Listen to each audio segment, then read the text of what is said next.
Good morning, everyone. Welcome to Accuracy in America. I am your host, Don Irvine, joined by my co-host, Brian McNichol. Good morning. Hello, deplorables, drags, despicables.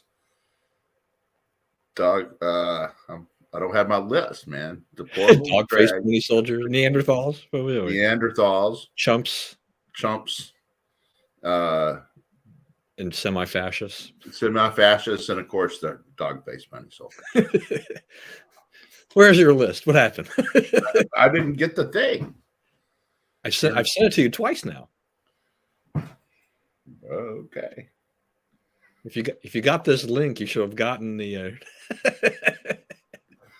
Let's see if it's on here, so I know what we're talking about. I mean, not like I do anyway, but yeah. It's a guide.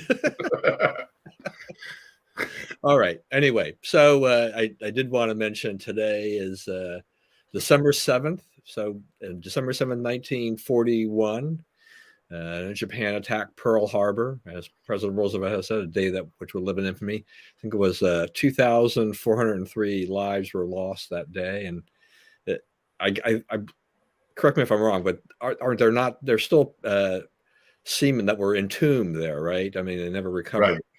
That's right. So it's in the wreck of the Arizona and so forth. Right. Yeah. So we're still there. There's a place that's kind of on my bucket list. I would love to visit that at some point in time. Yeah, me too. But I know my time's running out. Also, man, like the 8-hour plane flights. I don't know. Yeah, I know. I mean, that's the thing. Is like, it's not like we're in California and we can hop over there fairly easily. And you'd have to fly over there. You've got a big time change. Yeah. But by the time you recover, it's time to put it on. Yeah. Back on the plane. There are definitely some obstacles along the way. And I see Bob has joined us this morning, so that's good.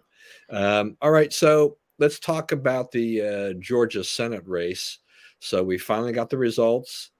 I don't think it was completely unexpected. What was it? I guess the count I saw this morning is that Walker lost by about 95,000 votes, give or take. And so out of about 3 million cast. I think it was like 3.5, 3.5, 3.5, 3.6. So here's one for Bob. Yeah. That's true. That might be pretty fun. We could do a lot of that research on the glasses there. All right. So I don't know. Bob, are you speaking from experience?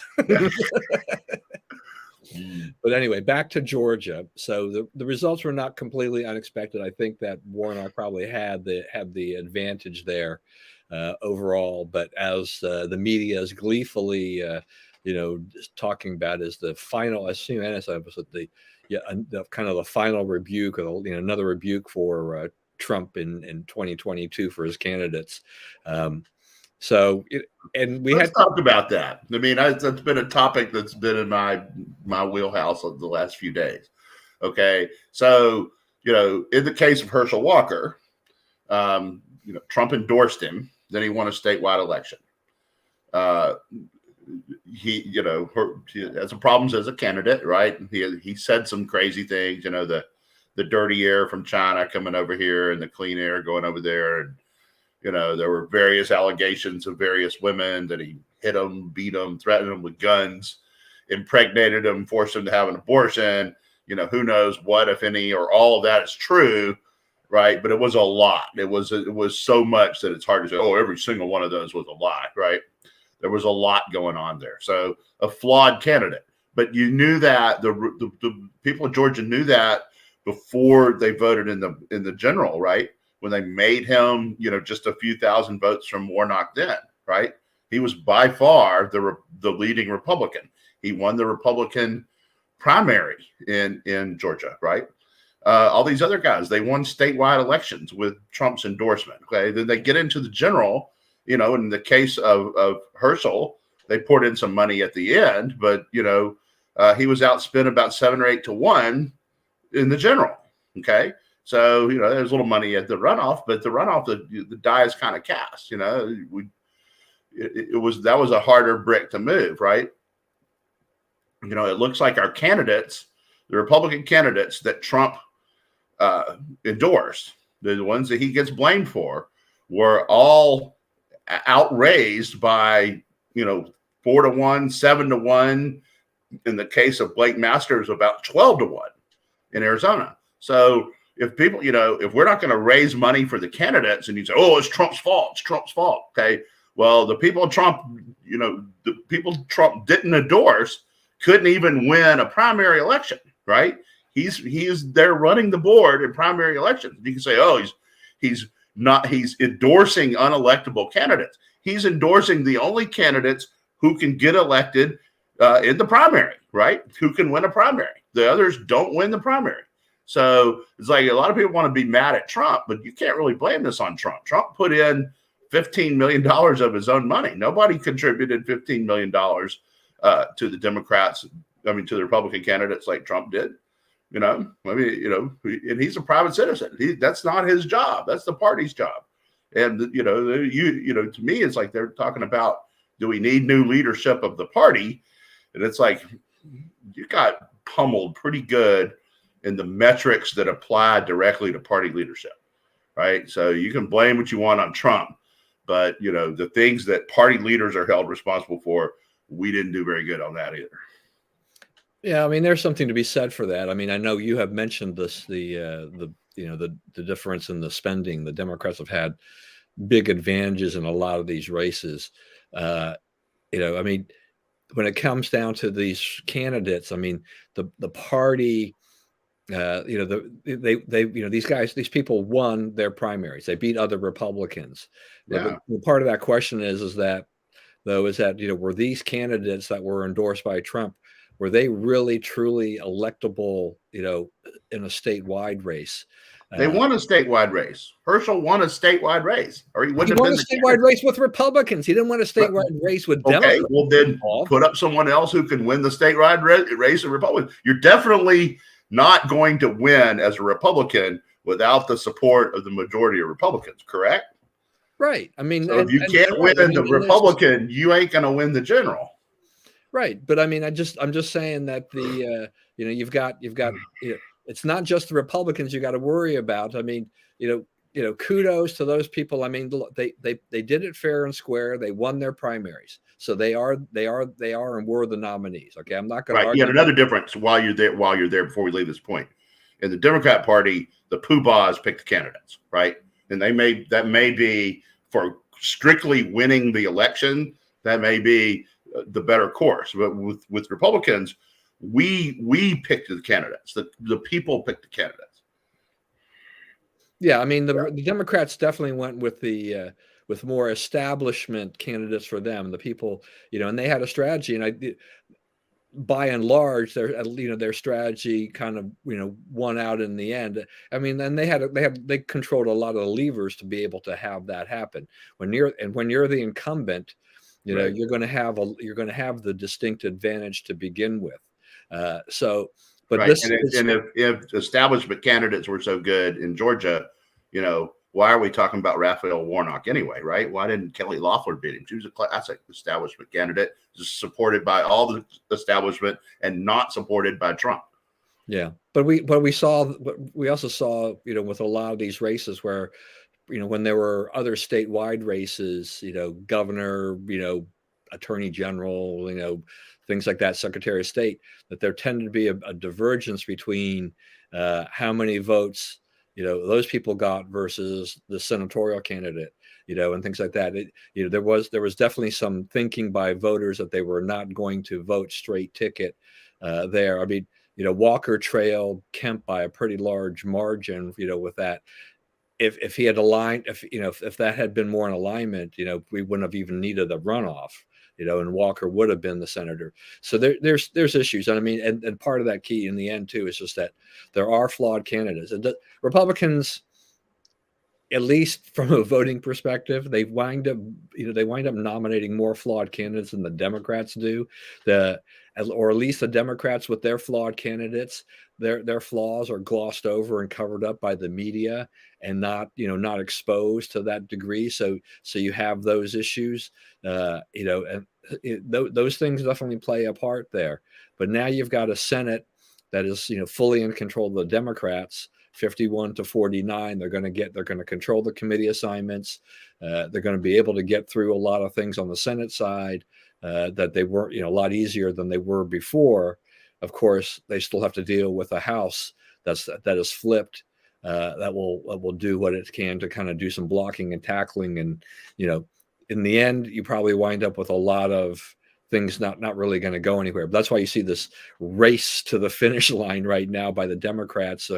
We've got to pass this legislation. We got to get all this stuff through. We've got to sign we got to pass the Respect for Marriage Act and all these things, because things will be different come January, and a lot of these things will not survive with a Republican Congress. Right. They, we capitulated on the Respect for Marriage Act. Didn't have to go forward. Now I guess it's stuck in conference, right? They haven't come up with a final version yet. So, I mean, there's still some hope that goes away, because, they have a raft of other stuff they have to do. Like they have to do something about the debt ceiling by the end of this Congress, and some kind of spending, some kind of tax extenders and all that. But just go through this. Yossi Gestetner, he's a Trump guy, on the Twitter, says, McCain lost Nevada by 12.6. Romney lost it by 6.7. Trump lost it by 2.4. Martha McSally lost Arizona by 2.4 in a year that Trump lost by 0.3. So, I mean, his point is, I could go through a bunch of more of these things, but, these non-Trump people, these establishment candidates that are supposedly our key to success, have underperformed Trump, have been outperformed by Trump and Trump's candidates. So, and I think we all recognize that the GOP competes in places it's never competed before now, in large part because of Trump. And it dominates places such as Missouri and Ohio, where it had a slippery, if that, hold on it before him. So, as like the idea that like this is all Trump's fault, elides a lot of data. Yeah, I mean, I don't think, there's a lot of the places to blame and people to blame for the losses, for what happened, with this election. It's not definitely all, you can't point the finger completely at Trump. I mean, he's the media loves it. The Democrats want to point at it. They're trying to weaken him. Now, I mean, Trump, I just don't know, Trump 2020 or Trump 2020, you look at Trump 2016, very different than Trump 2020, and I think his effect, and then now you've got Trump 2022, and I just see that his ability and his popularity is kind of waning. The support levels that he has in a lot of areas are waning. I mean, there are still diehards on there. There's a woman who lives here in Maryland, and she is never going to give up on Trump. Trump can do no wrong, and that's fine. I mean, that's her choice. She can do that, but it also puts her into situations where, I think where it's just like you begin to say, it's like, how long are you going to hold on to some of these things and just ignore some of the stuff that goes on there and just blindly follow him? But the Republican Party, I mean, Bob has said, the fund distribution. I mean, that has always been. I mean, I think in politics, that's always kind of a sore point with a lot of candidates. Is like, they're looking for money from the national party for things where they feel it's a winnable race, and the party has other designs and other priorities and doesn't put the money where they could or they should. And sometimes it is a misallocation of resources in terms of don't have the resources. Yeah, they don't have the resources.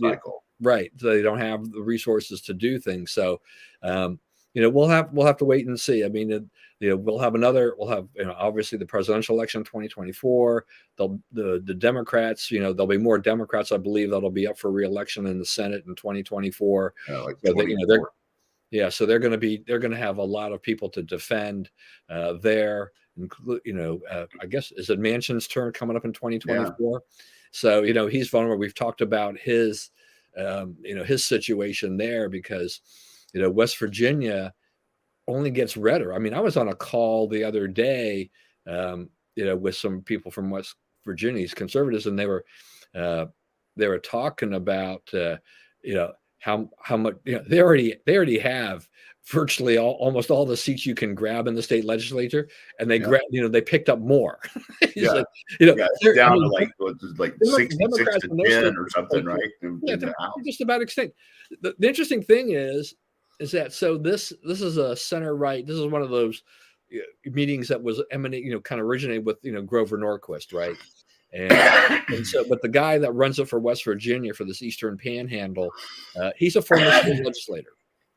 And it was noted during this call the other night that you know, when he was a state legislator, you know, many years ago, there were like, he was in the minority party. I mean, there were like 25 Republicans out of 100 or something like that, you know, and now it's like 90 after this election. Yeah, that's right. So, you know, there aren't too many Democratic pockets left. I mean, they flipped some blue areas in West Virginia this time around. So, you know, it only strengthened that. So, you know, if you're Joe Manchin, you know, you better be looking at this, is that the trend is not your friend, you know, from a party Right. standpoint. And do you flip? There are a lot of people that are going to be jumping into the race. We've talked about that before, that will be challenging from the Republican side. And then there are other Republicans that are going to be backfilling the congressmen that are going to run for the Senate. You know, if Manchin wants to keep his job, I mean, he's got to really do some real thinking here. If he flips, you know, and we Senate goes back to 50-50 and Harris has to be the decider, though you have Sinema as a wild card out there that could hopefully, you know, blunt some things that would make it interesting. That might give voters in West Virginia something to think about. But, you know, there are going to be far more, you know, conservatives that'll be running against Manchin this time around, and giving him a much tougher fight than he had in 2018. Well, I mean, but he's polling in the 20s. That won't stay in the 20s when he gets in a race and starts campaign. That's the other thing about Trump. Like, people keep saying he's going down. Trump is not yet to the stage of this where he's building popularity, right? Where he's seeking to like add followers or whatever. When he gets to that stage, he will start to add followers, right? As will Manchin. He's not going to stay at like 22% or whatever it is. But I don't think he can win as a Democrat. If he changes to Republican, we probably clear the field for him, right? They probably would, because he's been in there, he's established, and things like that. But yeah, you know, it would be he'd be hard if he ran as Republican. The Democrats would have a real hard time finding somebody to run to win that seat, I think, at this point. You'll start seeing a whole lot more of that picture of Joe Biden holding Robert Byrd's hand too, because if you look at that picture, guess who's in the background? Clearly visible, Joe Manchin. So, I mean, next time you look at that picture, like, there he is, right? And Joe Manchin hasn't changed. His physical appearance hasn't changed in 25 years. Exactly the same. So, yeah, Joe's aged pretty well. Yeah, he's aged pretty well. He's aged pretty well. So it'll be very interesting to see how this all kind of plays out. And once again, we'll continue to keep our eye on that. Twitter files. I'm sure you have a lot to say about this. This has been fascinating. I did a radio program yesterday, and we talked about this a little bit. And you know, here you have Elon Musk, who you know, to a large extent in the past had been kind of, you know, the left loved him, the liberals loved this guy, you know, but he takes over Twitter, you know, and so that already caused them a lot of consternation. Then he decides to release this trove of emails and discussions and all these things, and he puts it out to Matt Taibbi, who's not a conservative journalist, right? I mean, the guy's a liberal journalist. You know, had worked for Rolling Stone, among others. And so, you know, that also upsets the libs, you know, and they're saying, oh, you have to release them all. We have to be able to study them to get the whole context and all this stuff. And then you have a bunch of people also out there saying, this is old news, you know, no, nothing to see here. Move on. All right. So what's your take here? Well, to a large extent, it is old news. I mean, we knew that Twitter had moderated these things, had censored this story, right? You sort of got a behind the scenes look at the machinations that went into it, the ease with which they reached for the censorship button, right, at Twitter. First, did they, you go back through and look at the history of it, right, that was discussed in this.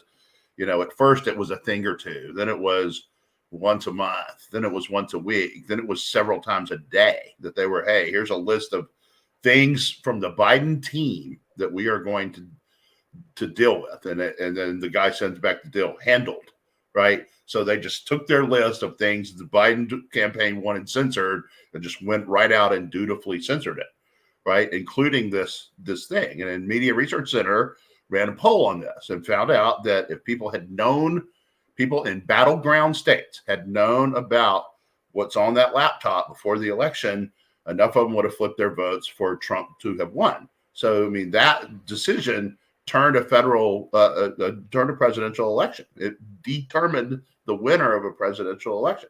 So if you're going to say that we're good with that, there's no recourse. Trump put out his things like, what do we do about that? Do we suspend the Constitution? Do we just make me president today? I mean, he had some ideas, and people were like, oh no, Trump's against the Constitution. It's like Trump's just saying, if you catch somebody stealing an election, there has to be some redress. Something has to happen, right? Or else why ever run an election that you don't steal, right? Steal every election if there's no punishment for it. So, I think that they have that going for them. I think that they've exposed that the FBI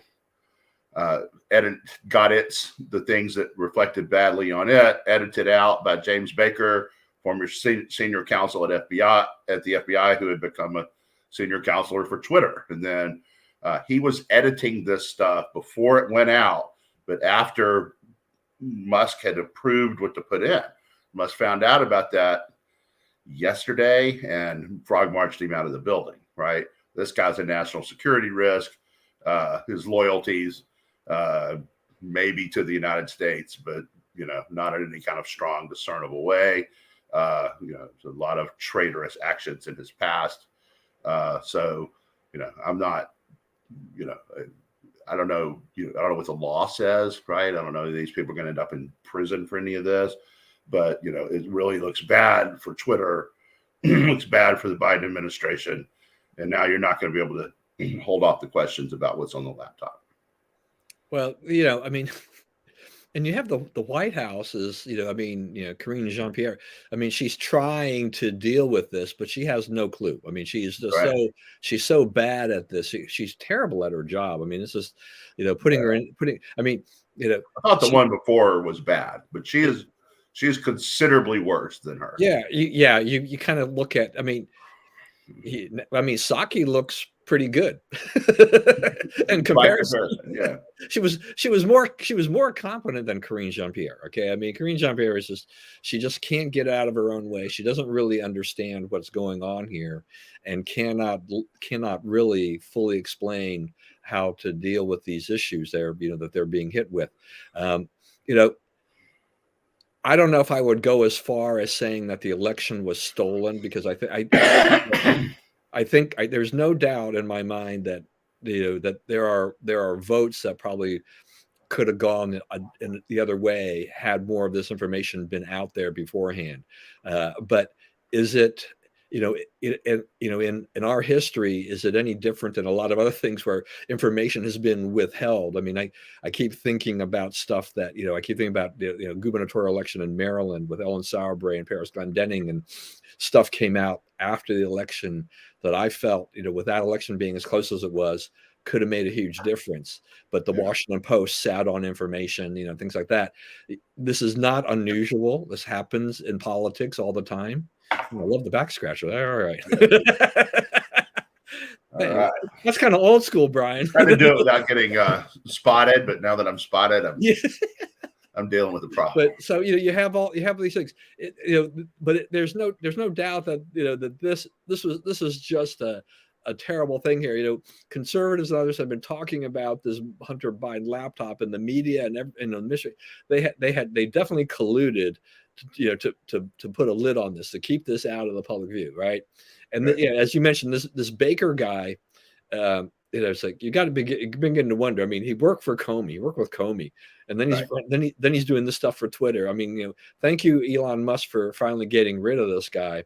But what is all this expose? I mean, what's in it for Elon? I mean, what does he really get out of this? Is it because a hero to the conservatives, or does he attract more people this way to show that Twitter is more of an open forum? I mean, what's the deal? Well, I mean, okay, think about this. So the other social media companies right now, I mean, they're all competing, right? But you have to be looking at Twitter and going, that's the place to be, right? That's where the controversy is.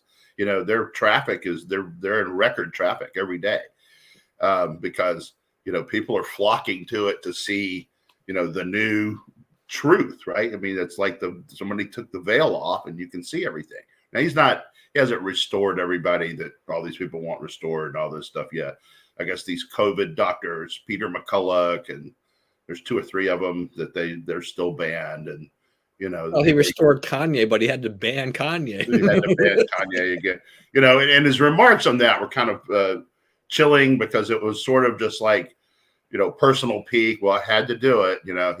I warned him and he got out of line. It's like, okay, that's, whatever you think of Kanye or what he said, that's meet the new boss, same as the old boss, right? I mean, if we're just going to, that personally offended me, so therefore you're suspended, right? I mean, that's what the other people were doing. They were personally offended, so they just suspended everything, right? So you've only done one, right? But they've done a lot more than one. But 1 leads to 2, leads to 5, leads to 20, right? I remember that we always talk about this. You remember a few years ago, this lady was ripping off the DC lottery, and she took $5, just somebody, and she wasn't even for her. She took it. One of her friends was short, needed money to get home. Here's $5 out of the treasury. No one noticed. I'll give 5 for you and 5 for me. No one noticed. She was buying her friends vacations, right? She to her credit, she spent a lot of money on her friends, right? Bought them jewelry, took them to Atlantic City on these fantastic trips on the taxpayer dime. But it all started with $5, right? Right. That's right. That's right. That's true. It's hard to explain what happened there, but it's also hard to say, if you're a campaign and you can get media sources to quash stories that hurt you, there's no law against that, right? It doesn't seem fair, but it's still, it's legal. So, you're going to have to find out, now they're getting very close. And I think in the next few days, you'll start to see it, because there's a new batch coming via Barry Weiss, another non-conservative chosen for this, right? That's going to talk about FBI involvement with Twitter censorship and like what they were telling them to censor. And now that is a problem, right? That is something people could go to jail for, right? So it's election interference by the government offices. And the thing to think about this, right, is when people tell you Bill Barr said there was no collusion. How can this guy say the election was corrupt when his own AG says it wasn't? Okay. Bill Barr had the laptop from 2019 on and never did a thing with it.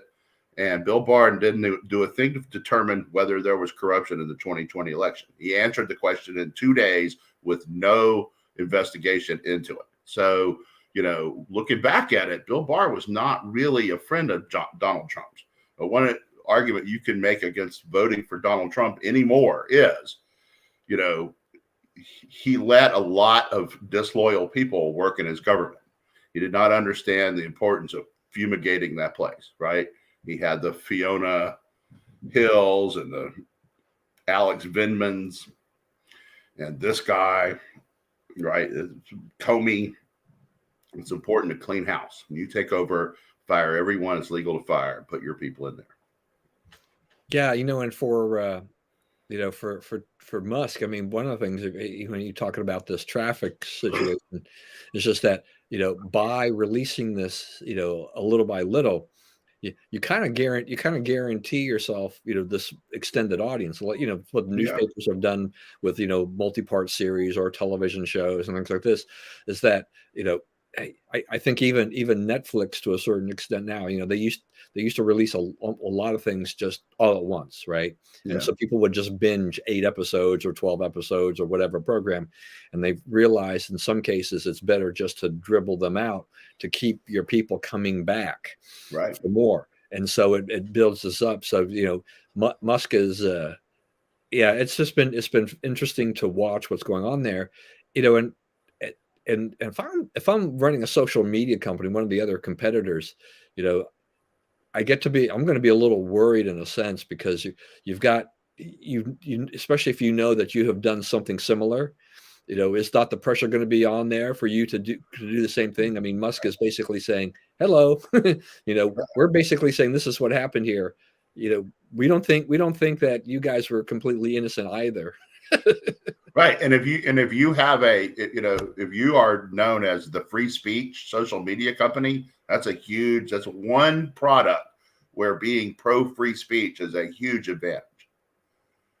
Yeah, yeah, and it's like, we can have a discussion about misinformation and things like that. That there's always going to be that out there. You can't, who becomes the arbiter of that, and that has been part of the problem with Twitter and social media is that a lot of arbitrary things were being done in terms of determining what can be said and what can't be said. Most of it really to satisfy the liberals, the media. The media would say, you can't say that. Those people should be banned. And so next thing you know, those people were banned or whatever. But it also stifled discussion. Right. And probably it cost some people their lives in the case of COVID, right? Because things like, if you mentioned ivermectin or hydroxychloroquine, you were banned, right, at one point. So, I mean, there's a lot of people could have taken those drugs in time and not died. Right. So they have some blood on their hands. Yeah. So I'm like I said, I'm obviously not big on, misinformation and things like that, but I'm not really sure, in a country where we talk about free speech and say that you have the right to do these things as to, who becomes the arbiter of that and how you decide what can be said and what can't be said. Yeah. I'm for, like, if you're not calling for blowing up buildings or killing people, mistakes will be made, but it's better that we're free to be able to try, challenge these ideas. Like what came up the other day. Okay, so who was it? Was it Fuentes? Somebody said a bunch of racist. Kanye, right? We're talking about Kanye. So he puts out a bunch of stuff on Twitter that's racist, right? Okay, that's the type of thing that would have been banned, right? And with widespread approval. Okay. But what happened to Kanye's remarks on Twitter, right? Go look at the wreckage, right? People came out and like, I'm against that, right? So those ideas got into the marketplace. Then the marketplace treated them extremely harshly. Okay. Isn't that what we want? Don't we want, I heard that idea. That idea is bad. I reject hatred, right? I reject these things. Okay. That's good. We're not going to talk about it. Okay. When you say we're not going to talk about it, we don't get we're deprived of the chance to condemn it, right? If it's out there. B, he's deprived of the chance to express it. And C, and remember, the First Amendment's not about popular speech. It's about unpopular speech. It's about protecting unpopular speech. And when you get to stuff like COVID, it is literally a matter of life and death that all the voices be heard. So, I would rather let's err on the side of very little moderation. Threats to people's lives, threats to blow up buildings. Okay, I got you. You don't really need to be getting to threaten people's lives or blow up buildings or child porn. You realize, that's another thing. He's taking down a lot of child porn accounts. And guess what's happening? It is vastly disrupting the communications of Antifa. Now, why would that be? There's a connection. Yeah, with Kanye or Ye, how he wants to be called and everything like this. He's a citizen. He's free to speak his mind and do these things. We are also equally, free to say we don't agree with that. We find your admiration of Hitler and your anti-Semitic remarks abhorrent, and so therefore we will not buy we will not buy a piece of your clothing. We will not support you anyway. I mean, to me, Kanye, the more he speaks like this, the more he's digging his own grave on his financial empire. I mean, Exactly. right. And companies have been pressured and, to accept, but they are dropping him, and he's losing a lot of his outlets to be able to market his material. And that is the public square saying, no, we don't agree with it. I mean, You reject your ideas. That's right. right. You've got, I mean, Kyrie Irving's out there and making his things and trying to, I can never figure out Kyrie anyway, but he's free to speak his mind. But he, it's causing a lot of consternation within the NBA. But look, if you don't, he still performs on the basketball court, but I mean, if you don't have to agree with him, right. And if you don't want, the team says, because of your views, we don't want you to play here, they have the right to do that. Now, if they sign him to a contract, they owe him the money. Right. You're paying the money, but then you can dump him. You can just get rid of him, and if you don't want to go pay the money to buy a ticket to watch the team play, then don't, because of Kyrie, then don't do it. And the messages will be sent by that, That's right. In the end. So, we've got these interesting people out there saying some pretty wild things, but look, they aren't threatening people's lives directly. They're not blowing up buildings. They're not saying they're going to overthrow the U.S. government or whatever. So they can say it, but we can tune them out. I mean, I've never paid much attention to Kanye in the past. I'm not really trying to pay any attention to him now. He does, it's and that's part of the problem with these things is that people spend a lot of time paying a lot of attention to them and commenting on that, right? So I think it only makes it a kind of a snowball. It only draws more attention to it. What if people, if Kanye went out there and nobody said a darn thing about it or whatever, they just totally ignored him, they didn't buy his goods, would he keep saying those things? Yeah. Well, here's one on this. What if we just quit talking about race at all? Oh, what yeah, if we just said we're never going to talk about race again, right? We're just going to assume that everybody's working their way in the right direction and let it go. What would happen? Would there be more racism or less racism? Right? I think the media, the term they use is center, right? They center racism on the American people. And the American people, they're not, like I see my kids. My kids are in these polyglot schools, right? They pay no attention to what race their friends are. Zero. They have no concept of that. The school is not at all divided on race, right? It is divided on, jocks and socials and freaks and everything high schools have been divided on for the last 60 years, right? The drama people and the band people and all that stuff, right? That's how the schools work today. We're telling them, hey, you got to worry about racism. You got to think about racism every day. Everything you do, measure it against racism, okay? So we keep thinking about racism, right? But if we stop, right, then all the things people are doing in the course of their normal lives, it would quit having that element. Yeah, that's an interesting thought because what it makes me think too is just that with the kids, it's just that what if parents just continually would tell their kids as they raise them, it's like, go out there, go to school, do your best, study hard, work hard, and you can achieve anything. You can achieve the American dream or whatever, rather than, which I know is happening in a lot of cases, is that, you're a victim of, we were victims of racism and we have to overcome this. And, you're going to face this in your schooling and you're going to have to help overcome this and fight all this injustice, and it just snowballs and gets fomented on this kind of thing. And it's absolutely ridiculous. When I was doing this thing on Monday, since it was West Virginia centric, I decided to, and I was talking about academia, I decided to go to the West Virginia, WVU website and just kind of, scout around. And I guess I was surprised, but I shouldn't have been surprised at the stuff that goes on over there. It just how, you're sending your kids to these schools and I don't think you have any idea all the things that are going on in there. They have got a thing called the Faculty Justice Network. And I'm still scratching my head as to exactly what these people, this Faculty Justice Network is trying to achieve. It's not really clear from there, but they do have, I think, T-shirts and some stuff like that, and they hold some meetings. But to me, when you start saying when you start putting justice in this, what happens here? I mean, the conversation tends to be focused in one direction and one direction only. Well, you see yourself as a court, right? And we laid down a ruling to achieve fairness. You must XYZ, right? Yeah, we are, and the members of this Faculty Justice Network are the judges. We are the ones that are going to judge, and we're going to tell you what is wrong. How we improve things, how we improve racial relations at WVU, or how we do take care of the students better on race relations and end racism, and inclusivity is huge at college campuses and stuff like that.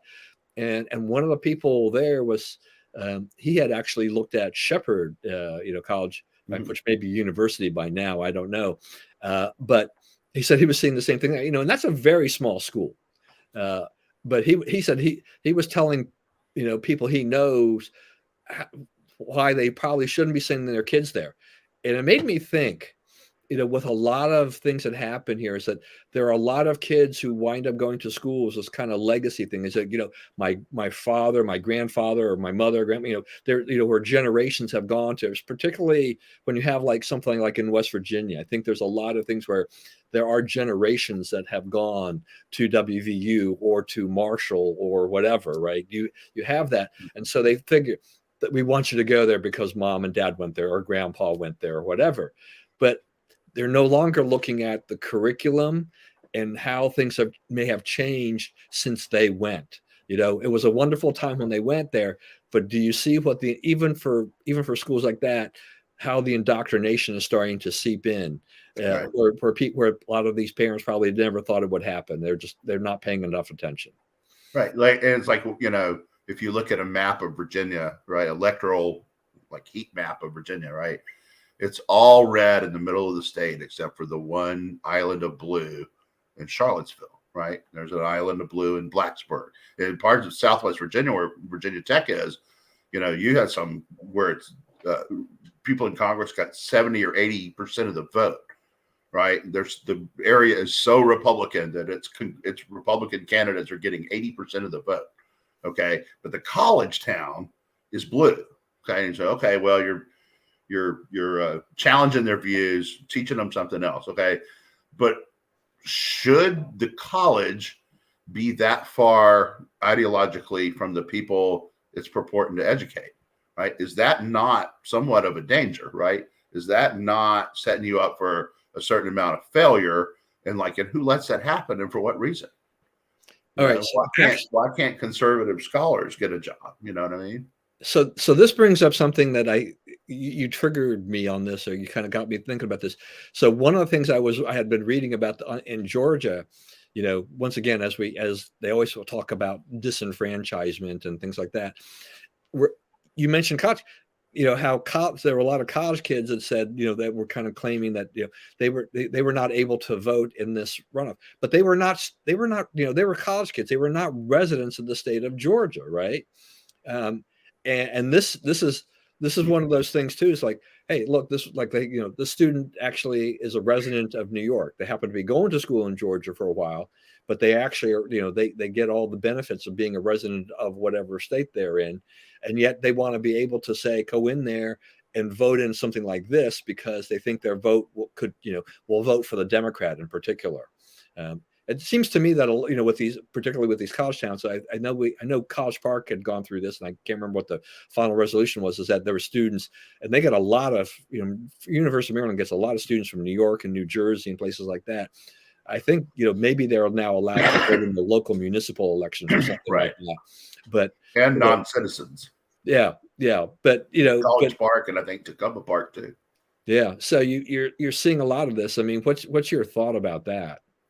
No, it's a locality, and the locality voted it in, and they're only voting in local elections, and their votes are only considered for those voting elections, the local elections. And there's not really much, we're for devolving power to the locality. So, yeah, they can do that. But what happens is, what about those that want to vote on something that goes for like a Senate election? Right. See, that what I was going to say, what happens is, how do you determine in Tacoma Park or College Park, this voter can vote for the city council and the, chief of police, whatever, but cannot vote for Congress. How do you suss that out? Who votes for what? Okay. Do they get separate ballots? I mean, I'm just kind of interested in the mechanics of it, because it seems to me that if you start saying these guys can vote in elections, it's going to be very hard to keep them from voting in elections that they shouldn't vote in, like Senate and House, federal elections. Okay. So, I mean, if Congress can get a law passed saying, only American citizens with so much, amount of time spent in a place can vote in those elections, you can do that. Yeah. So what about if these college students decided to become residents of the state of the school, where they're going to, right? That's been a long controversy of many colleges like that figuring out. It's like my sister moved to Baton Rouge to go to LSU. Okay, she lived at LSU. That's right.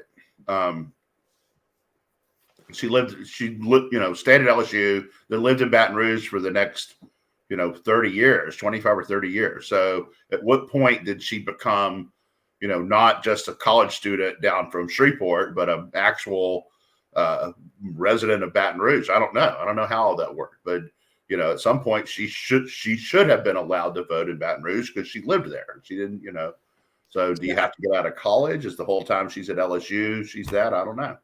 I mean, I guess I'm thinking like, I mean, if you go through, I mean, if you're a college student, in Georgia or whatever state, Maryland, Virginia, whatever, and then you decide, but you're from New York or Nebraska or California, and you decide that you want to be, you want to be able to vote in those elections, so that if you go ahead and change and you get a driver's license, you register to vote, you pay taxes in that state, then I think you're a resident, right? But you don't. But you give up whatever you had in your home state. Right. You can't go back to California and vote for them too. Right. You can't vote for them either. I mean, if you just and it's something where they shouldn't really go. They're there for 10 months a year while they're going through school, and then they're home for a couple months. Don't go back flipping and back and forth and back and forth. And I mean, I think the students have to make a decision. Am I going to establish residency in my college town, or am I going to keep my home residency, there? Because that's been a controversy for a long time. Yeah. So, it's an interesting thing, but to me, at least unless you're an official resident and you're paying taxes, you've got a driver's license and those, government ID that shows that you are actually a resident living somewhere in the state of Georgia or whatever state it is, then, you really shouldn't be voting in that state. You vote in your home state. And it's definitely, we know voting absentee is like super easy. Right. That's right. It is. It's too easy, but. All right. So you made what's your thoughts about this thing with the Trump organizations and their tax fraud, that kind of thing like that coming out? I think it is targeted persecution by Letitia James. And I think it goes after people who worked there who were not Trump. It doesn't really touch Trump. Yeah, and they've been, I mean, that's the one thing that strikes me about this is that I think they really want to go after Trump, but everything that they've done so far is that they haven't been able to get to him. Right. It is the people working in these organizations, but they haven't been able to. No one was willing to basically tie any of these alleged wrongdoings to Trump. So, because they really can't, because, you can say that Trump, does not pay enough attention to the inner workings of the Trump organization or the Trump Foundation or whatever it was. Right. Okay. I'd go along with that. It does have his name on it. He probably should pay a little more attention to making sure that it's on the up and up. But, did he get in and do these crimes? No, he didn't. Right. And would any other similarly situated organization be treated this way? No, it wouldn't. Right. It's just about getting Trump. Yeah. I mean, these people like that, I mean, they really should be paying more attention to the organizations and the running of the organizations on the one hand. On the other hand, if you're running a nonprofit in particular or things like this, well, you're out raising money. You're talking to donors and things Right. like that. You're bringing in money. All the bookkeeping stuff, all the hiring and whatever, that's usually be done by other people. They're doing that. And can you get ripped off, embezzled? Can people do things that are against the law? Yeah, I mean that's easy. I mean, Yeah. look at Sam Bankman-Fried and this whole whole FTX thing. This guy's like, I didn't know what was going on. I mean, I didn't realize, I didn't, I don't think we did anything wrong. I didn't, was the money commingled like it shouldn't have been? Looks like it was. He didn't pay. He looks like, he didn't pay any attention at all as to how that was being run at all. He was too busy just messing around with other things. Wheeling and dealing, right? And so you think when you put money into an organization, either an investor or contributor or whatever, you the putter inner of the money has to do some due diligence of the organization to see if they're worthy of getting your thing. All right, let's wrap this up. So you don't have the list? Is that what you're saying? Yeah. All right, so I'll give you things to think about here. Biden visiting Arizona, visiting a chip plant, but then skipping his border. Lee Zeldin running for RNC chair. Is that a possibility? DeSantis, Cheney, and Musk among Time Person of the Year finalists. Avenatti getting sentenced to 14 years in prison. That Richmond restaurant canceling the conservative group, reservations because the staff didn't feel safe. DC voting for free bus rides, but Mayor Bowser wants Maryland and Virginia to chip in, of course. And then the World Cup. Okay, you know what? I don't think we should be stop on Bowser for a minute. I don't think we should be paying for their bad ideas. I think this is a really bad idea by DC because when you make something free, people don't respect the use of it. If they have to pay anything at all, you want to make it cost $1 or cost $0.25 or cost 50 cents.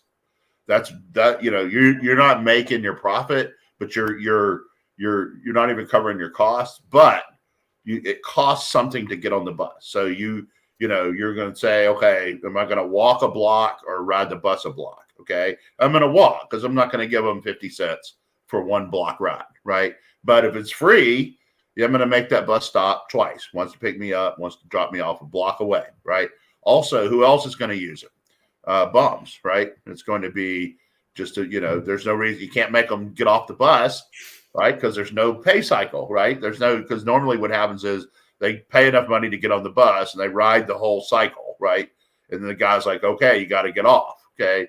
So you can't really sleep and set up your house in the back of the bus, right? That's coming almost immediately because, or July 1st, whenever they're going to start it, because, these people, I thought they had a good thing with they had the circulators where if you were going the tourist places, you could just hop on a bus and go to the tourist places. That seemed to me like a workable idea. And, the locals can take advantage of that to some degree too. But the idea that you're just going to bus people, ad infinitum all over DC is nonsense. They can spend their money however they want, but I think that they're going to end up having to stop doing that because of the abuse that it will get. Yeah, I mean, Bowser wants to. I think one of the things she said is that she says she thinks it ought to be part of the budget process, which is true. I mean, this is going to cost a lot of money. The idea that Maryland and Virginia should chip in to help this because some of their people, some of the residents of Virginia and Maryland, will benefit by this. It's ridiculous. Yeah, if you need a chip in, don't do it. Yeah, right? Yeah, exactly. You can start off begging other people to cover the cost of this, then you don't have the money to do it.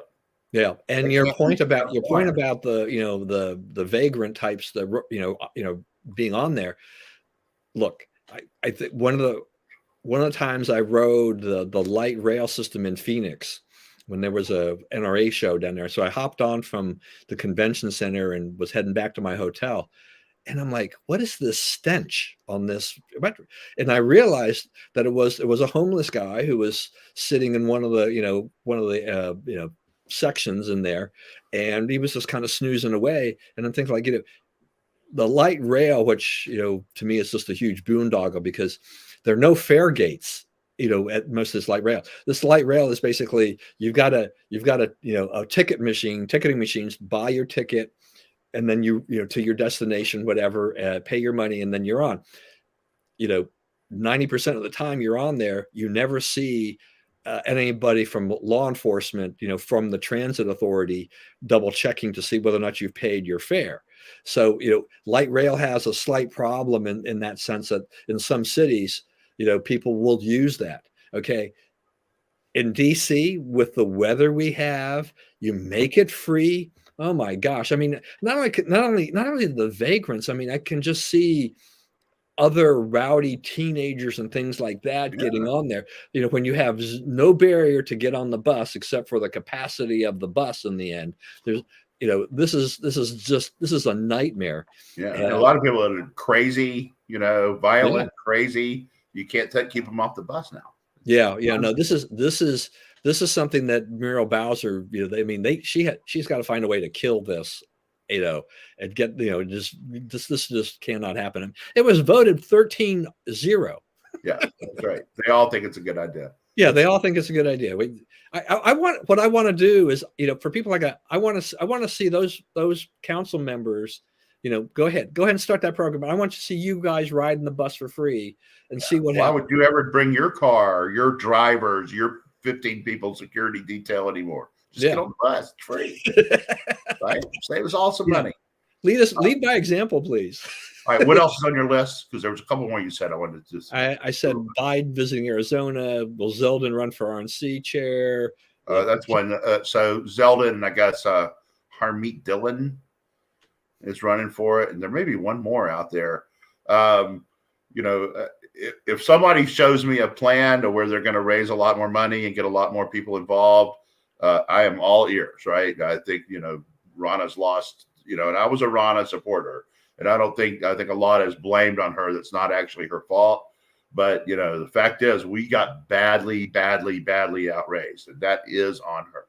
So, if you have somebody who can go out and raise more money and do more, get out the vote, coordinate that better and all those competing forces, I'm not sure, Lee Zeldin is the guy. I thought Lee Zeldin in his campaign for governor had some openings to do some damage to that he did not manage to take advantage of, right? She just blithely said there's no crime, and he would stand there and go, there is crime. And he should have said, they shot through my window of my house. They almost hit my daughter, right? But he never, that was a free swing, and he never took it.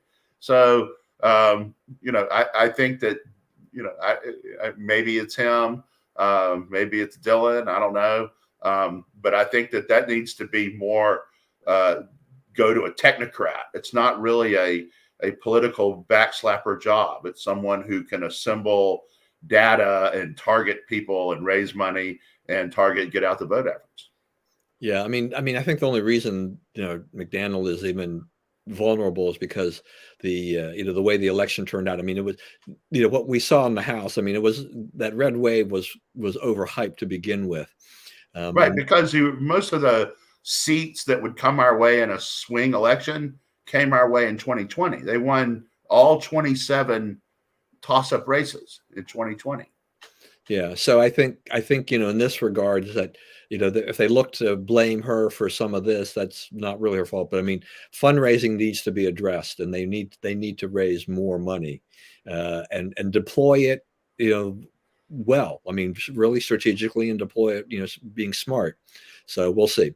All right. Well, everyone, thank you for joining us. As always, please always stay safe and stay well. Remember, we live in the greatest country in the world. Do not let anybody tell you otherwise. And as always, God bless America. We will actually be off next week because I've got stuff, church stuff. Okay. So we'll be back in 2 weeks. See you then, everyone.